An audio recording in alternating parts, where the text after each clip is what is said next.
Well, you're a producer, and you started out as a musician.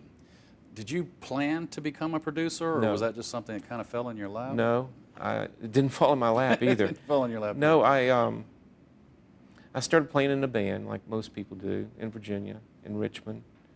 And then by the time I was 19, we had made a record, and I knew at that point, I was in college at the University of Richmond, and when we made our first record up in Baltimore, I knew then this is what I want to do. I want to make records. But I thought at that time the only way I could make records was being a studio musician. So that's what I set my goals on while I was still in college. I practiced a lot, and by the time I got out of college, I got a break in Atlanta, Georgia, to break in with one of the studio rhythm sections in Atlanta, playing guitar. I did that for 4 or 5 years, day in, day out. You would just show up, a studio musician just plays on other people's records. Right. And back then, 99% of the records were recorded by studio musicians for the artist, in any genre, country, rhythm and blues, pop, it didn't matter. And that gave me a great foundation to learn from great producers and learn from bad producers about what preparation what not took. to do, right? Exactly. And then I had my first shot to produce after about 5 years of playing sessions. Bill Lowry in Atlanta, Georgia, God bless him, he was a great publisher and music man, gave me the opportunity. And literally the first track I recorded was I Love the Nightlife, which became a hit all over the world. Huge. And it opened up, the next person that called, I make it sound simple, but the next person that called was the legendary Clive Davis for me to work for them. And that just opened up so many doors for me. Well, you've certainly lived a blessed life, you know, I have to say. I just talk about the high points. I don't talk about the low points. Believe me, Don't we all, it's a roller coaster you know? of emotions, as you know, in this business. Right. Well, I have to ask you, you know, as a producer and a musician, you know, in your early days, the first time, say, you know, you were driving down the street and you pulled up next to a car and you heard one of your songs playing on the car next to you, how did that make you feel? Well, the first time was actually when I was still in the band in Richmond, and we had recorded a song, or a record, a two-sided single in Baltimore. It came out on a local label in Richmond and started shooting up the charts in Richmond.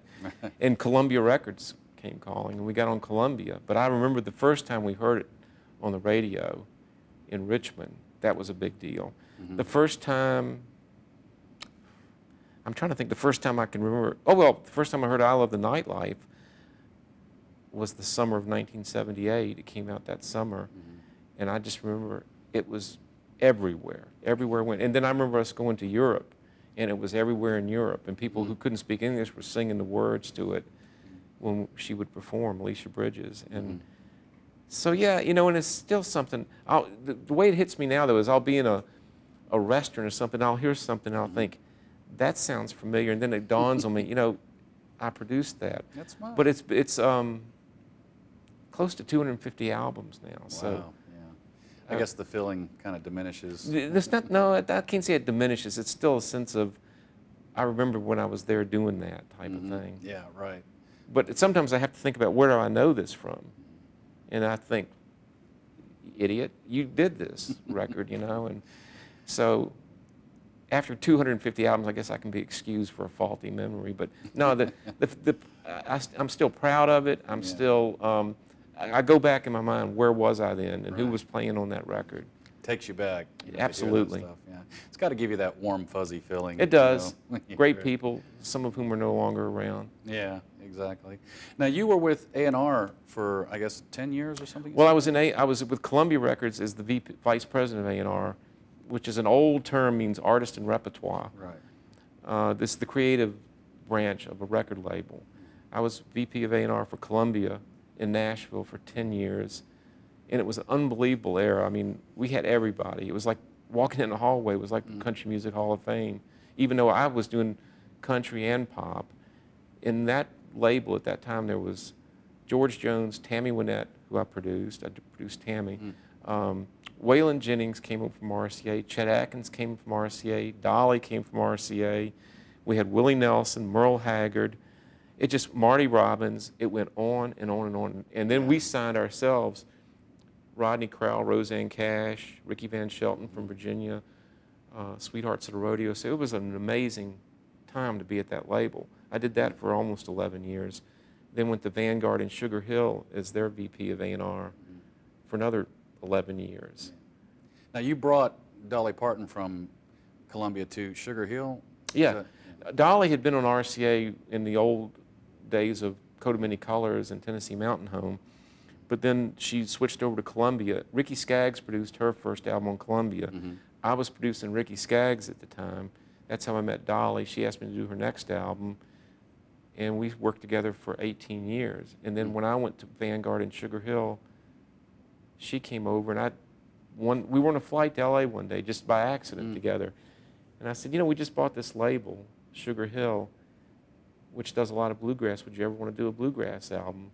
I mean, we talked about it, going out there in a plane and kind of planned it.